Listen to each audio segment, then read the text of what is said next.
media ecologist Marshall McLuhan reminded his generation that technology is always an extension of the self. A fork is simply an extension of my hand. My car is an extension of my arms and feet, and no less so than Fred Flintstone's footmobile. Likewise, my smartphone extends my cognitive functions. The active neurons in my brain are a crackling tangle of skull lightning, and my thought life resembles a thunderstorm over Kansas. This tiny electrical storm in the microscopic space of my nervous system quite naturally extends out to my thumbs to create tiny digital sparks of electricity inside my phone that beam out to the world by radio waves. This all means that my phone makes a place in time and space, outside of me, where I can project my relationships, my longings, and the full scope of my conscious existence.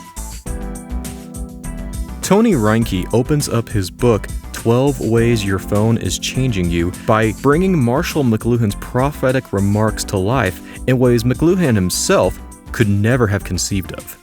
McLuhan, who lived from 1911 to 1980, wouldn't live to see the dawn of the internet age, much less the smartphone and social media age. But he would see the dawn of television and how, through television entertainment, our television sets would project for us the life and culture that we desire.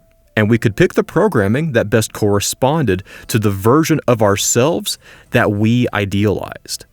Of course, television is no longer the best medium for accomplishing that goal. Our smartphones, powered by social media, allow us to achieve an extension of ourselves that reflects our longings, relationships, and the full scope of our conscious existence more powerfully than ever before.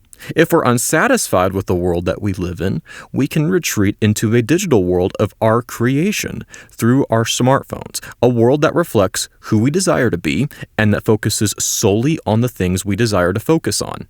And we can be perpetually distracted from the world we actually and truly live in. But even smartphones and social media have their limits. And if, as we looked last week, the future of technology and media is to contribute more and more to a distracted digital age, what exactly does that look like? If technology is an extension of the self, then these extensions communicate something about ourselves and the world that we live in. Our smartphones are incredibly powerful tools for communication, but like we talked about at multiple points in this season, mediums are not value neutral. They ask us to do certain things in order to engage with them, and how we engage with them reveals what those mediums value. This applies just as much to the machines as the social and intellectual environments, the mediums, that the machines create. And if these machines and mediums value certain forms of communication, we must understand what these machines intend to be communicated, what they want to say. Tony Reinke quotes Christian ethicist Oliver O'Donovan in his book, who succinctly captures this idea. The tools set the agenda. A tool of communication is a tool for communicating something. Reinke then immediately references a quote from theologian David Wells. Media don't just lie around passively, waiting for us to come along and find them useful for some project we have in mind. They tell us what to do, and, more significantly, what to want to do. There is a current in the stream, and if we don't know how to swim, we shall be carried by it. I see someone doing something and I want to do it too. Then I forget whatever it was that I thought I wanted to do. These ideas are central to the premise of breaking the digital spell, asking questions about the technology and media that we take for granted to see how they shape the way we think about God and the way we love our neighbor. And these tools of communication influence the way we talk about God in a distracted digital age to our distracted digital neighbors. Again, if the trajectory of technology is towards more and more distraction, these tools are communicating something for us, and they're telling us what we should want to do. And we can't be ignorant as to what those desires and demands are. Now, there's no possible way we can cover all of the new technology and media that is on the horizon. There's just simply way too much to talk about. And with each passing month, it seems as though there are newer possibilities on the horizon for us to consider. In this episode, we're going to look at one particular form of technology that's already here and gaining widespread acceptance. But you can apply what O'Donovan and Wells discuss to the technology and media in your own life. Communication tools are tools for communicating something. Ask yourself, what do the tools you use in your life want you to communicate? What do they want you to say? Technology and media tell us what to do and, more significantly, what to want to do. What does the technology and media in your life want you to do? And what is it willing to do to make doing that thing easy and convenient? This can even apply to technology beyond the confines we've listed here. When we read about the increasing possibility of workplace automation via machines or driverless cars promising safer roads with more free time for the former driver, or the disturbing possibility of brothels opening with robots for customers to sleep with, what is being communicated in these advances? Armed with this perspective, you have a starting point for being able to make sense of this rapidly changing digital world, and you'll be able to break the digital spell with the questions that you ask. So let's put that into practice with the main focus of this episode: extended reality technology.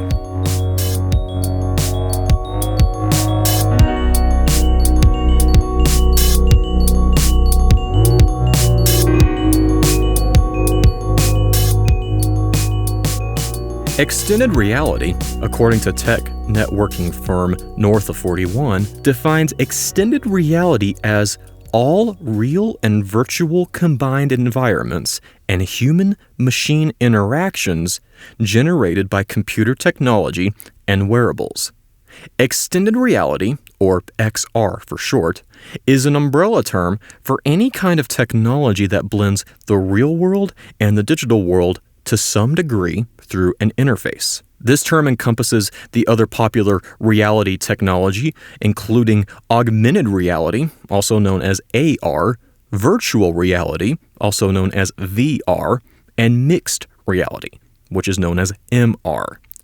Augmented reality, or AR, takes live or direct interaction with the real world and adds digital elements on top of it, usually through the camera of a smartphone or a tablet. If you played Pokemon Go, or if you know people who have played it, they're using augmented reality. The camera footage from the real world is augmented with the Pokemon that appear on the street corner or in someone's front yard, and you have to try to catch them.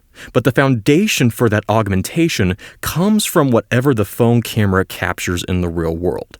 And by contrast, virtual reality, or VR, totally removes direct interaction with the real world and completely replaces it with a digital world.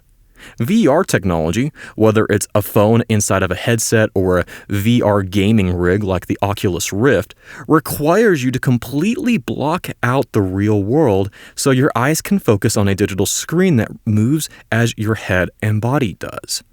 If you saw the recent film Ready Player One, you saw very powerful VR technology at work. And that level of immersion isn't totally here yet, but we're closer to it than you might think. Mixed reality, or MR, is somewhere in between AR and VR, and is sometimes referred to as hybrid reality. And the main thing that distinguishes MR is that content in the real world and content in the digital world are able to interact with each other, where virtual reality is a fully immersive digital reality and augmented reality adds supplemental digital content on top of some real-world content like the Pokemon and Pokemon Go. Mixed reality technology blends the two and allows you to act with the digital content given to you by your display in a real-world context. There are a few demonstration videos on Microsoft's website for their HoloLens headset that shows hologram and digital interfaces that can be controlled via hand gestures, such as tapping through a holographic menu by quite literally tapping it with your hand. All three of these forms of technology, AR, VR, and MR, extend the concept of reality from the real world into the digital space to some degree of immersion, with VR being total immersion in the digital world at the expense of the real world, and AR and MR being a mixture of the two worlds to some degree. Now, to be perfectly clear, extended reality technology is really, really cool. I personally don't have any desire to play VR games. They just don't really interest me all that much. But if Microsoft were to release a full and proper Halo VR game, I would play that in a heartbeat, no matter how much it costs to get my hands on it. The possibilities of VR and other extended reality technology for creativity, storytelling, and entertainment are absolutely amazing. Likewise, the possibility of MR technology in the workplace is truly incredible. One of the HoloLens demonstration videos I mentioned a bit ago showed an electrical technician making a Skype call to a factory engineer, and together they troubleshoot an electrical problem in real time, with the engineer having full access to what the technician could see through the HoloLens interface. That is awesome. Extended reality technology has just as much practical, real-world potential as it does for creating highly immersive entertainment. And we can and should be thankful for what these tools could allow us to do. At this point, though, I want to set aside talk of AR and MR to focus more on VR, because I think VR has unique implications for us to consider due to the fact that unlike AR and MR, VR is a fully immersive digital experience. In order to use VR, you must block out the real world in order to interact with the digital world given to you in your headset. And I think that raises some questions that, as Christians, we need to consider, and we can use the perspective we outlined earlier in this episode as our starting point.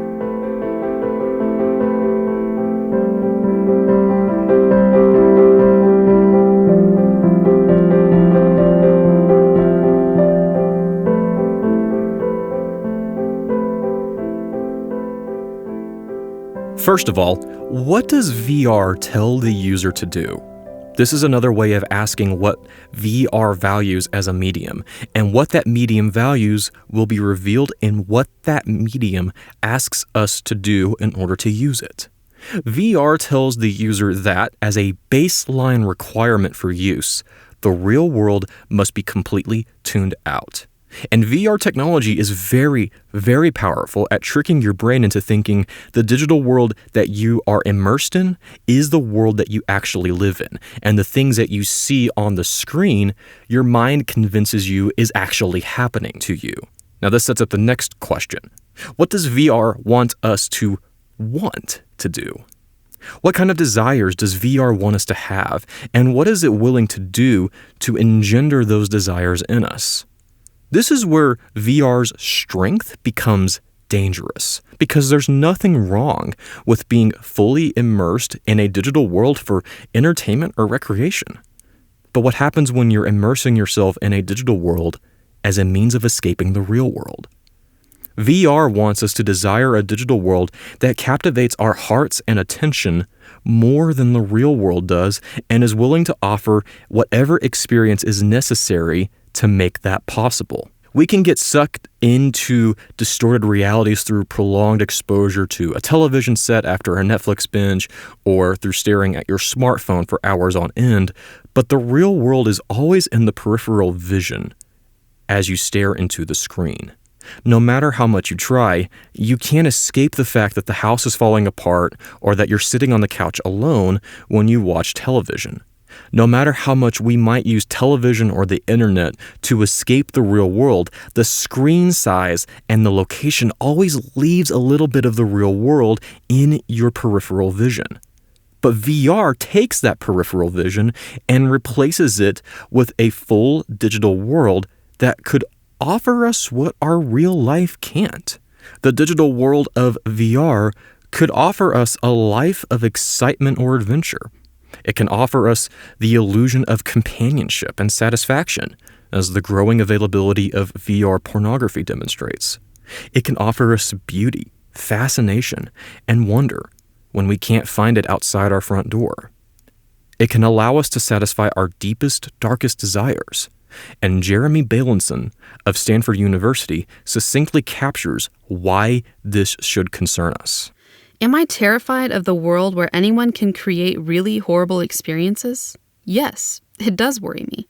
I worry what happens when a violent video game feels like murder, and when pornography feels like sex. How does that change the way humans interact, function as society? One possible result is a society very much like the one depicted in the movie Ready Player One, a world where the real world has absolutely and completely collapsed because the digital world offered through the movie's VR technology is more satisfying than the world the characters actually live in.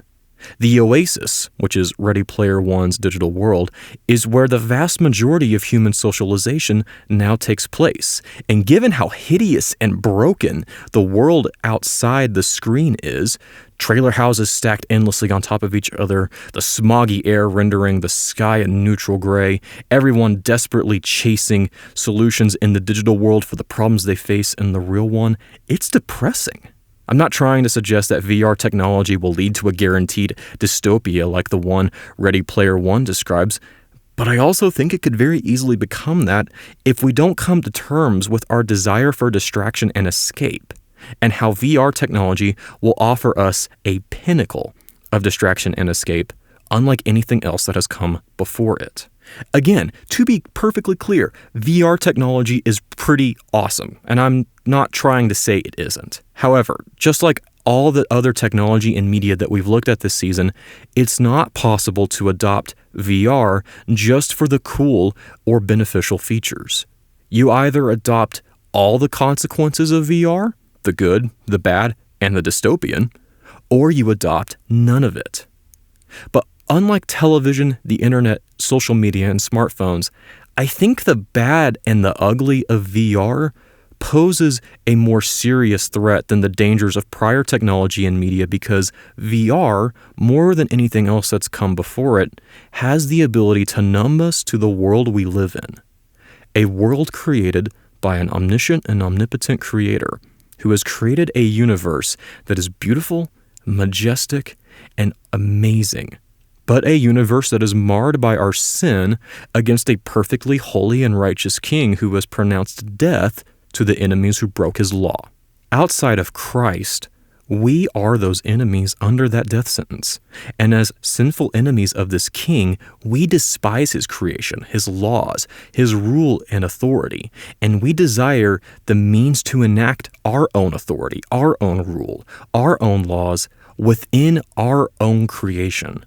VR allows us to fully suppress the truth of God in our unrighteousness and gives us some of the most powerful tools to do just that.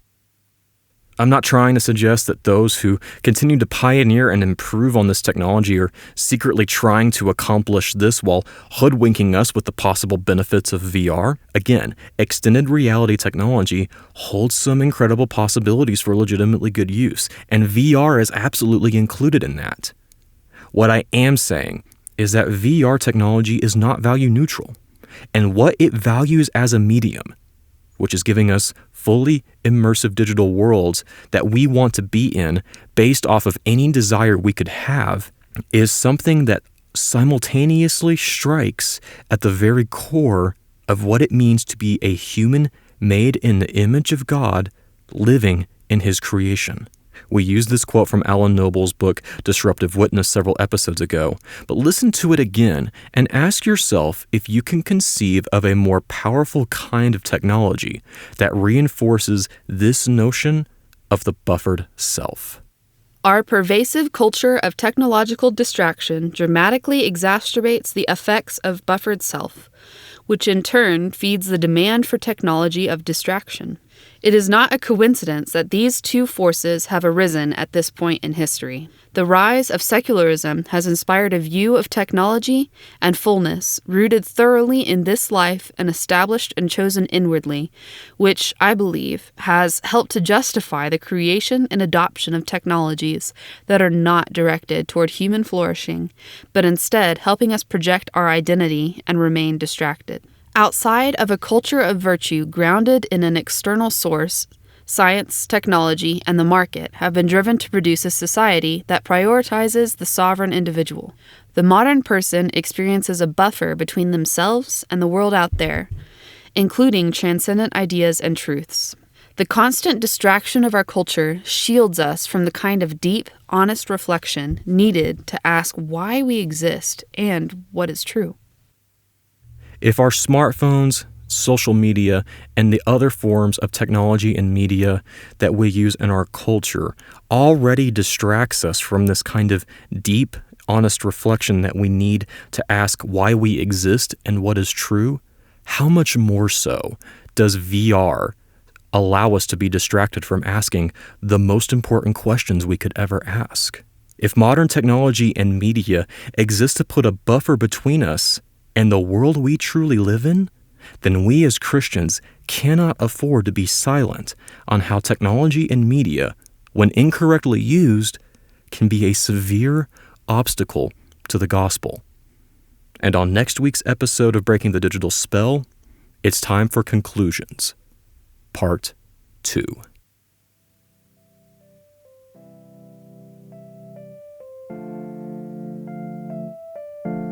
Breaking the Digital Spell is produced by Andrew Akins, who has done a fantastic job producing this podcast and helping me get these episodes out each week. He's such a good guy that when we discovered last week that we uploaded the wrong version of the episode by accident, he did everything he could from his work to allow me to get into his house, get on his computer, grab the file, and get it uploaded to you guys.